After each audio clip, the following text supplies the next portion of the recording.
Well, I hope they're ready for a real analytical mix breakdown, because that's all I have to listen to now. So it's going to get real up in here, boys and girls.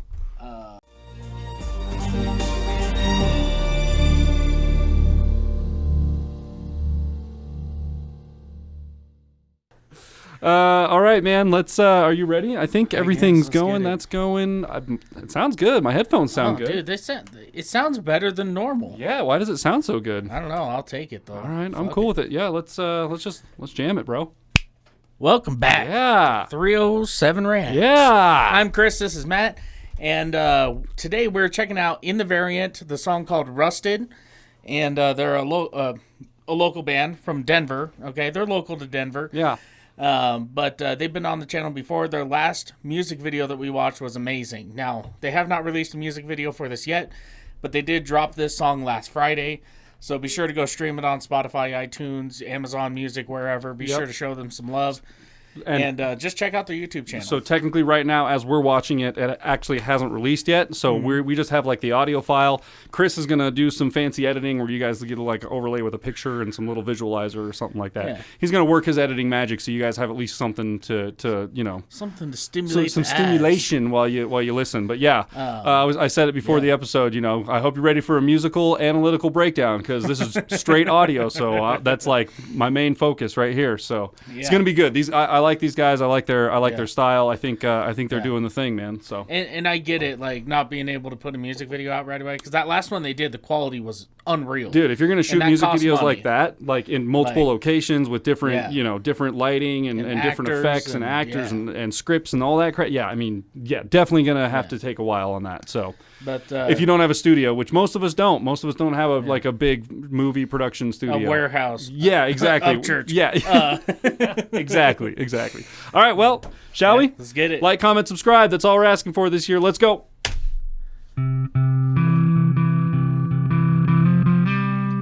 This is bass. I like it. Okay. Ooh.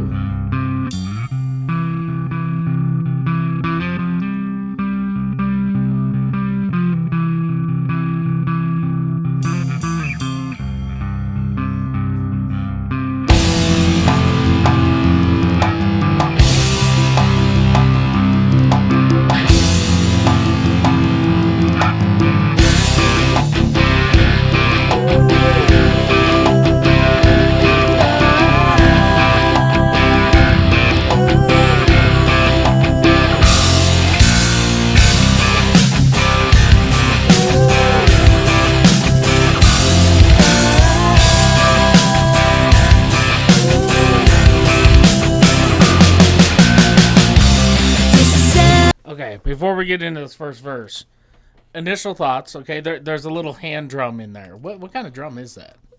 At the beginning there, or at least it sounds like a hand drum. Yeah, it's tough to say exactly what it is. I brought that down a little bit. Editing Chris fixed that in post. So I brought it down like 40% or something like that. Do your thing. Let's go back. Can I go back to that and listen to the beginning of this really quick, just to hear kind of that little.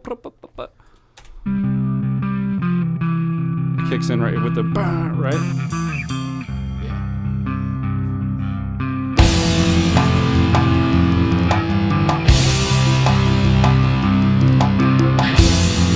Oh, and there's like, okay, so there's like a couple different drum things going on there. There's some sort of slappier drum, which it almost sounds like there was a lady who used to Mrs. Beecher. That's what we called her, Mrs. Beecher. She was our elementary school music teacher, right? And she was really big into hand drums. Okay. And she would do that thing like roll her fingers across the top of it, and it would have that, and then smack it with her thumb. And when she smacked it with her thumb, man, that thing put out some noise. Could be a... That's what it sounds like, at least to me. I don't know what the slappier drum is, the one that's got like the little bit higher pitch, but there's definitely like an overlaid, like a djembe or like a conga style bongo-ish type drum. I don't know exactly what. I don't know my Latin percussion, my hand drums enough to know my other world percussion. The other world percussion. I don't know what the term is, but real southern drums. I don't know the actual percussionists their stuff that as well. But yeah, some type of some type of hand drum like that, I think. It sounds good. I didn't notice it sure. on the first run through. I noticed like the more slappier one, but I didn't notice like the djembe-ish sounding one until it's like you a pointed really it out. hard hit. Let's get into it. However, local bands. Let's wait. Okay. Take note of what's really different about this.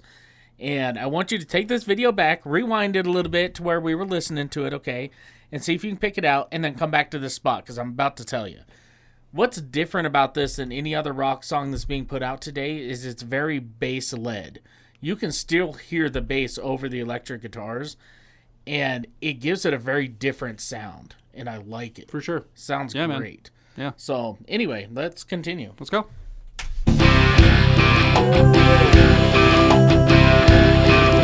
Mix is good so far, man. I like it.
We may have discussed this in their last video that we watched about their recording style, like what way they do it. I'm thinking, and you guys may have already commented on this. I'm not sure. I don't remember things. I delete things really quick. So like my brain holds on to very little information. You can ask Chris. Like if it's not about fishing, we'll be going to name the episode after this in the audio files, and I'll forget the name of the episode. Time. So like don't feel bad if you did comment. But sounds like live drums to me, possibly live guitars. I don't think they specified that in the comment, but however they did name the studio they recorded at, which the name escapes me. Okay. Which if they did it, if they did it at like a legit studio, they probably did off the floor recording, which is live drums, live guitars, and like a vocal booth and things like that. And it definitely has that vibe to it for sure. Does. I wish the toms had a little bit more meat to them. Like there was a really good like a fill back there, and like you can hear the toms. I just wish they had like a little more, I don't know, bottom end to them or something. But like felt a little heavier. I don't know how. I can't give any advice on like how to do it. I just, because I have no idea. I can't even record live drums. So kudos to you guys for doing it in the first place. But yeah, it still sounds good overall. I think it sounds pretty good. I like the guitar tones. I think the mix overall, everything's sitting pretty well, man. The vocal harmonies are great. Yeah. Mm-hmm. To be honest, if there was no vocal harmonies, that part of the song would sound so empty. Yeah. And I'm glad you guys put that in there. For sure. It sounds good. All right. Did you go back? I did not. Will it go back 5 seconds? Find out. Nope. It won't. Should we just like go back 5 seconds? Like sure. This? All right. There we go. Ready? Nailed it.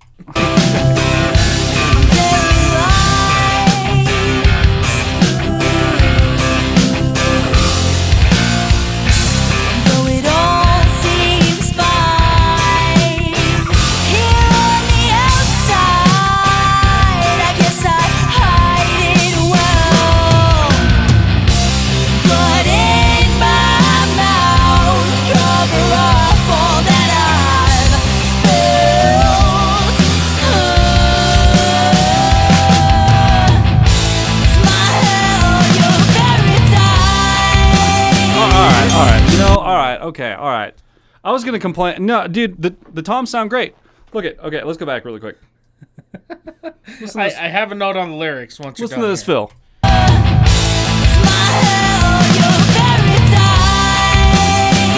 You can hear the toms. It's like it's from drummer perspective, the way they recorded it, or the way they mixed and mastered it. So it sounds like he's sitting behind the drum set and working his way. Like the first tom is kind of like up here. You can hear the transition over into the right hand speaker. So yeah, dude, it sounds good. They have plenty of bottom end. And I was gonna say the bass recording in this also, like at the beginning of the song, I thought maybe there wasn't enough like. I thought maybe it didn't have enough like body to it or something. Like it wasn't wasn't holding up in the mix. But dude, this little section right here where the bass is kind of like floating and walking up, and dude, it sounds pretty damn good. Sounds pretty damn good. I'm not gonna lie. Vocals, go. So the lyrics of it, there was a section. She said, from the outside it looks like everything's fine, and she goes, I've covered up. I don't remember exactly how she said it, but basically I covered up all the things inside, like basically inside my mouth. So basically I cover everything up by lying and saying, oh, everything is fine, and it's not. So I thought that was a really clever way of basically saying that, like, I cover it up with my mouth. And that I've just never heard anybody phrase it that way before. For sure. So let's take it back like 10, see if we can kind of catch that line. Yeah, that should be fun. Here we go.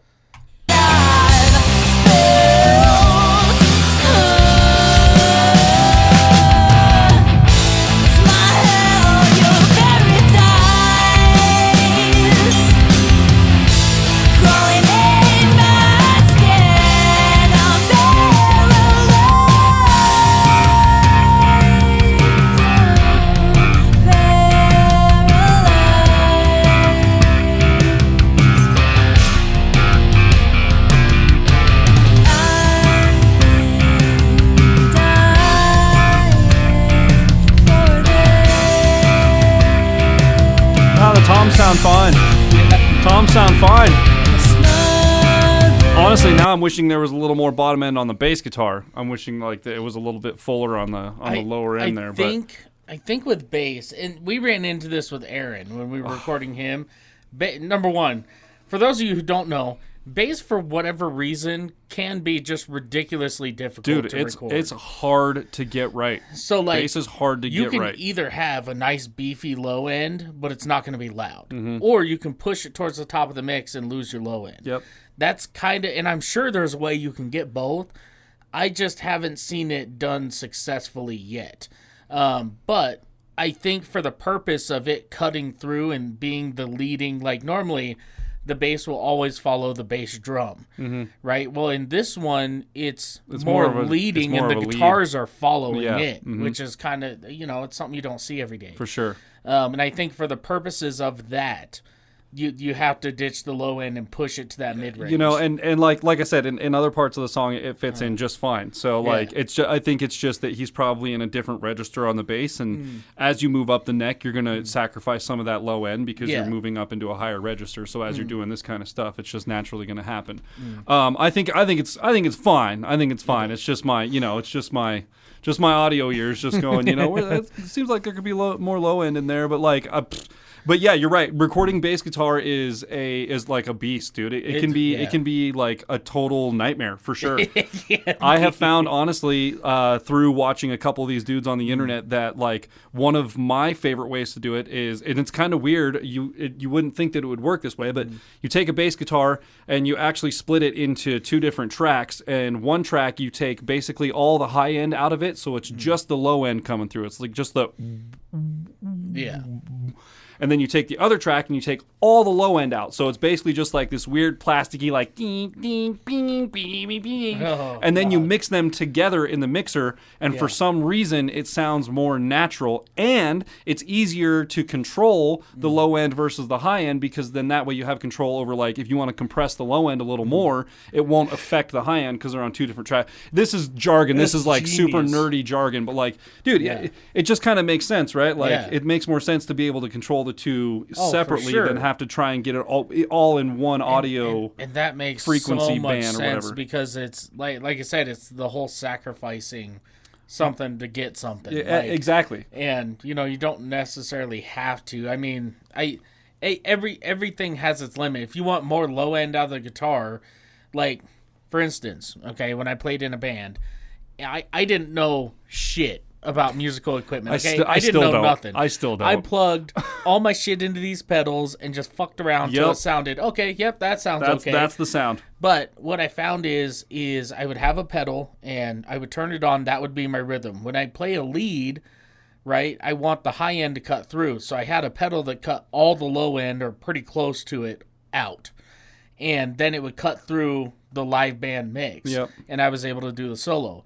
So that's one of those things, depending on what you're doing, there's a give and take. For sure. And a lot of that's another weird thing about recording is the more low end that you try and add, the smaller your recording is going to sound at the end of it. Because the compressors have to work so much harder, and they're compressing everything inside of that crazy low end frequency, and it's just you're gonna suffocate all the other frequencies. It's a crazy thing. Recording's a crazy world, but yeah, the two bass track EQ trick. If you guys want more on that, like hit us up on Facebook or something. I'll Send shoot you you more. a link. Yeah, I can show you some like screenshots or something like that, or some videos or something. Yeah. Anyways, recording audio session mixing over. Let's get back into it. Okay, good, great. We want to go back like that's good right there. Okay, Chris, here we go. Here we go.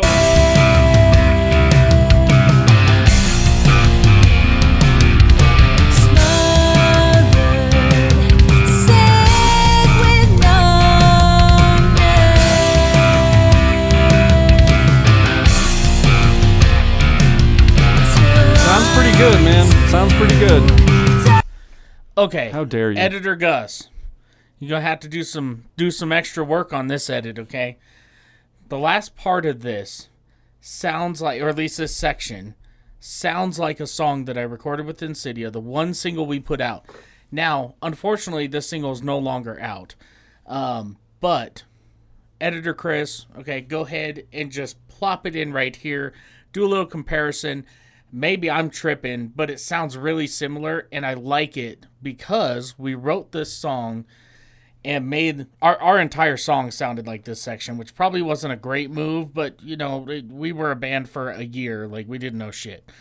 But the thing I liked about singing on that one is it gave you a lot of vocal freedom, and I hear her using that, hitting a lot more high end than what she was in the song now, using her upper register, and then using a lot of that lower register that she was using before.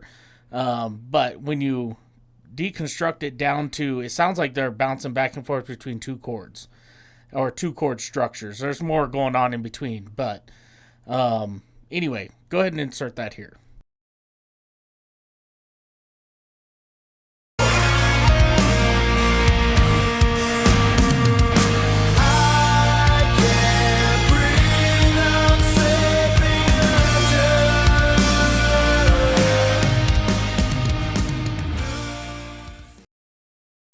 Cool. Okay, cool. Yeah. Great. Let's get back to it. Excellent. All right. Let me pull this back just a little bit because it looks like we're going to like peak up here and then it's going to drop back off, and I want to catch this whole little ending here. Yeah. All right. A little bit of vocal freedom in here. Let's enjoy Editor it. Chris, here we go.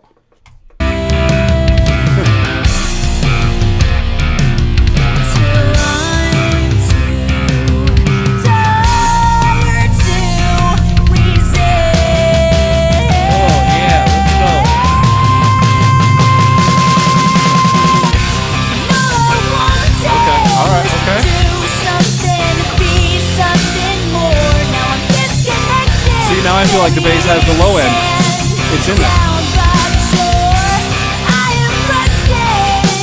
It does.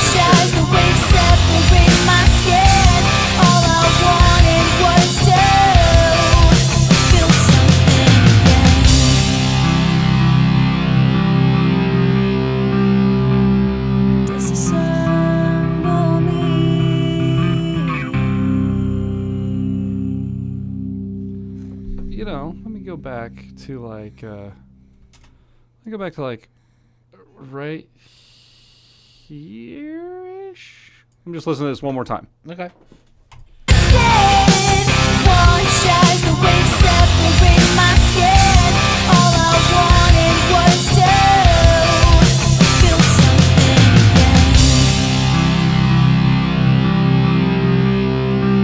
Okay. All right. What do you think? What say you, Christopher? What say me? Yeah. I like it, man. Yeah, dude. I think overall it sounds really, really good. I think the mix is there, man. I think that this song definitely deserves not necessarily a music video like you guys had before where there's a whole story being played out or anything, but I would love to see a music video to this song with like live footage from you guys like playing shows. Like the beginning of it's real kind of laid back. You're just kind of building into the song. And it's all like the pre-show stuff, we're unloading the van, or, we're talking to the guy, getting our wristbands or lanyards or whatever they do. And then, we're going to go check in here and get some waters and then do this thing. And then as the song picks up, you guys are like on stage doing your thing, and then cut to some other stuff. You guys bullshitting after the show. Like, cool. I think that'd be really cool. I'd love to see that. The old classic show montage kind of thing. Yeah, dude. I'm down with that. I think that'd be a good idea. I think it would fit this song really, really well. I think it's got a good vibe. Throw some reverb on that snare drum. I think that was that's why I went back at the end, because there's there was like more snare action happening there, and I think that's what the snare sounds good, and the drums are recorded well. I think the snare is just a little bit too like right up in your face. But I think if there was like just a hair of reverb on that thing, or like even I don't know what's the like a plate, like a delay or whatever. I don't know. I don't know what it is, but like something to make it a little more. A little spacey, a little more kind of poofy, and kind of like sit into the mix and not so sharp and right up front. That's what it was. That was the one thing in the mix that I was like, okay. And I think that would only go for the end or the parts where the drums are a little bit more quiet. Or I guess the rest of the mix is really quiet. Again, I'm not trying to step on your guys' mix's toes. Like I'm not trying to do any of that stuff. Like I still think the mix is great. I think overall the song it sounds awesome, and like.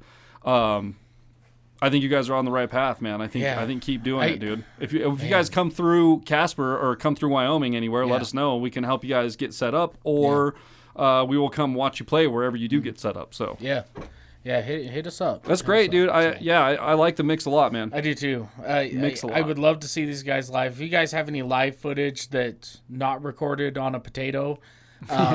Please send it to us. Let us know. We'll put it on the channel for sure. But I'd love to see what you guys do live. Yeah. But anyway, if you guys enjoyed this episode as much as we did, be sure to leave a thumbs up, smash that subscribe button, click the bell, become part of the notification gang. With that, we'll see y'all next time. Ow. Old crazy arm Sam over here. Throw your arms at people. Tin Can Sam.